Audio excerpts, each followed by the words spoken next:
Welcome to the Survival Talks YouTube channel. In 1972, the Old Christians Rugby Club boarded Uruguayan Air Force Flight 571 for a trip to Chile.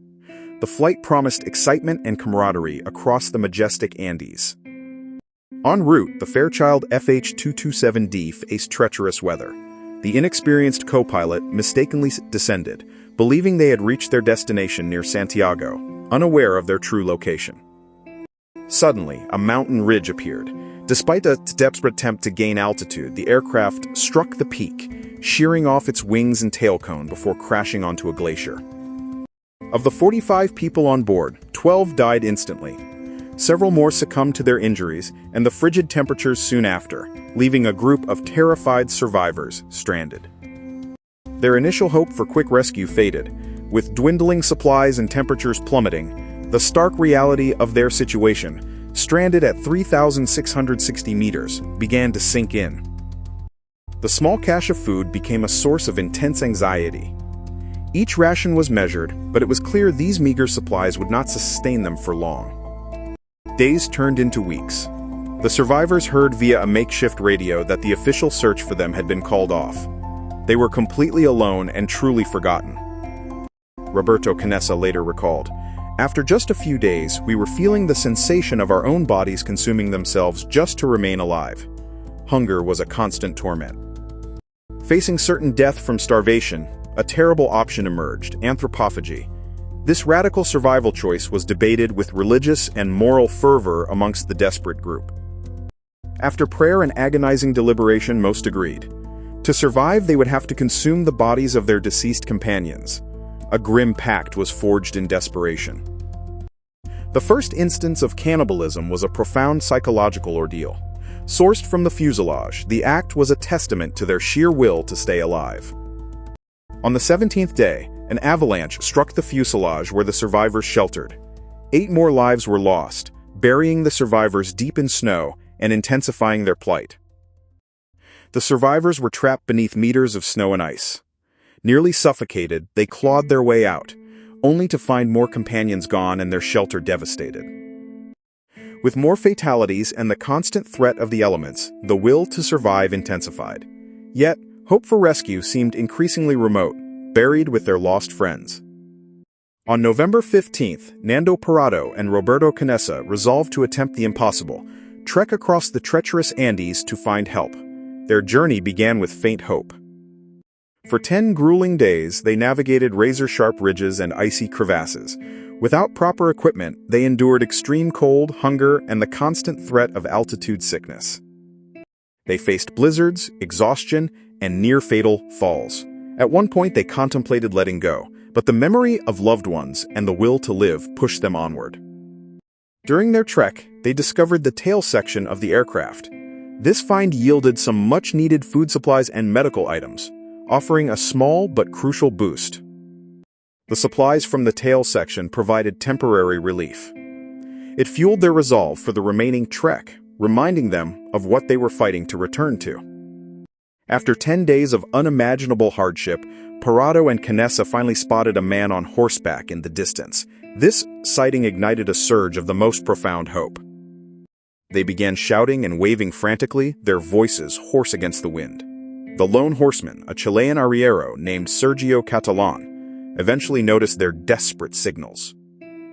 Sergio Catalan realized these were the missing passengers. He rode back, alerting authorities to the location of the survivors, who had been presumed dead for 72 days. News of the survivors spread, prompting a massive rescue operation. Helicopters traversed the treacherous terrain, navigating the peaks to reach the stranded individuals. One by one, the 16 remarkable survivors were airlifted to safety. They left behind the site of their unimaginable ordeal, emerging from the Valley of Tears. The survivors were reunited with their anxious families, their return marking the end of a harrowing 72-day ordeal.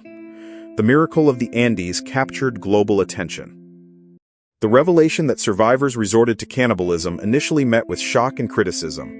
However, their actions were soon understood as a desperate measure for survival, not malice. A priest determined their survival choice was a necessity driven by extreme circumstances, absolving them of sin. Their actions were seen as a testament to life's primal drive. Nando Parrado chronicled their incredible survival in his memoir Miracle in the Andes. The book shared the harrowing details and the profound human spirit displayed. Their story was immortalized in the 1993 film Alive, starring Ethan Hawke. The movie brought their unimaginable struggle and resilience to a global audience. The survivor's tale is a profound testament to human resilience. It highlights the indomitable will to live and the extraordinary measures people will take when pushed to the limit. The shared trauma and survival forged an unbreakable bond between the survivors. They became a unique fraternity forever connected by their extraordinary shared experience. Their experience forced a profound confrontation with mortality. It reshaped their perspectives, reinforcing the preciousness of life and the imperative to live each day fully. While they triumphed over death, the psychological scars remained. The memory of their choices and lost comrades was a heavy burden they carried throughout their lives. Many survivors dedicated their lives to helping others, sharing their story not just as a tale of survival, but as a lesson in empathy, courage, and the value of human life. The crash site itself became known as the Valley of Tears. It remains a solemn memorial to those who perished and a stark reminder of the human struggle. The story of Flight 571 continues to resonate globally. It serves as a powerful narrative about life, death, choice, and the extraordinary lengths humans will go to survive. The Old Christians Club, once a symbol of amateur sport, became etched in history. Their journey transcended a rugby match, evolving into a saga of human endurance. The 16 survivors not only cheated death but were given an extraordinary second chance at life. Their journey back became a powerful symbol of hope and human spirit. The Andes crash presented humanity's ultimate test, survival against impossible odds. Their story forces us to confront our own limits and the primal instinct to live. Their survival became known as the Miracle of the Andes. It was a testament not just to endurance but to human ingenuity, faith, and an unbreakable will to live. Their story raises profound questions about morality and choice. What would any of us do when faced with the absolute necessity of survival, stripping away societal norms? Even in their darkest hours, when hope seemed lost, the sheer will to see loved ones again fueled their extraordinary actions and kept them pushing forward. Their story challenges the traditional notion of survival of the fittest. It was faith, ingenuity, collaboration, and an unwavering refusal to surrender that allowed them to endure. The 72 days in the Andes left indelible marks. The survivors carry the weight of their actions and the memory of the 29 who did not return with them. The tale of Uruguayan Air Force Flight 571 is more than a disaster. It is a timeless narrative of human resilience, the stark choices of survival, and the enduring power of hope. Against near-certain death, the human spirit did not break. The survivors' will to live, their difficult choices, and their ultimate rescue remain an unparalleled testament to life.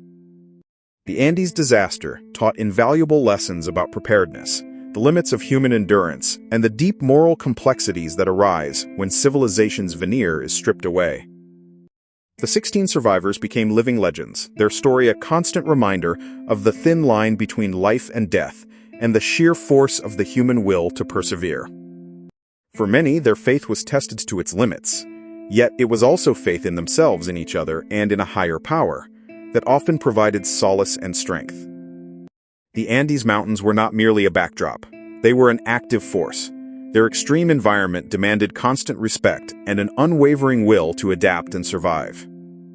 Beyond all else, the story of Flight 571 is a powerful narrative of the sheer, unyielding thirst for life. It's a primal force that drove those 16 souls to endure. The survivors navigated not only the physical Andes but also the uncharted territory of their own moral and psychological limits. It was a journey into the depths of humanity. Nando Parrado famously stated that the experience taught him life is short. This perspective underscores the profound impact the Andes crash had on their understanding of existence. After 72 agonizing days, the search and rescue efforts finally concluded, not with finding the plane initially, but with the extraordinary trek of 2 survivors. Roberto Canessa, a medical student, used his knowledge to aid injured survivors. His medical expertise, though limited, was vital in managing wounds and providing essential care. The story boils down to the human scale of survival. It's about ordinary people facing extraordinary circumstances and the choices they made when pushed beyond all limits. The decision to trek across the Andes was a colossal calculated risk, but the alternative, waiting, promised only a slow, cold death. Their courage defined their survival. Even within the desperate group, a sense of community persisted. They shared what little they had and relied on each other, proving that collective spirit can foster survival. Ultimately, their survival hinged on a series of impossible choices. The 1972 Andes crash remains a profound study in human nature's capacity for both desperation and ultimate triumph. The story of Uruguayan Air Force Flight 571 is a powerful reminder of the fragility of life and the resilience of the human spirit. It inspires us to face our own challenges. The Andes survivors faced a choice no one wishes to make. Their harrowing journey reminds us of the preciousness of life and the depths of human will. Learn more about extraordinary survival stories.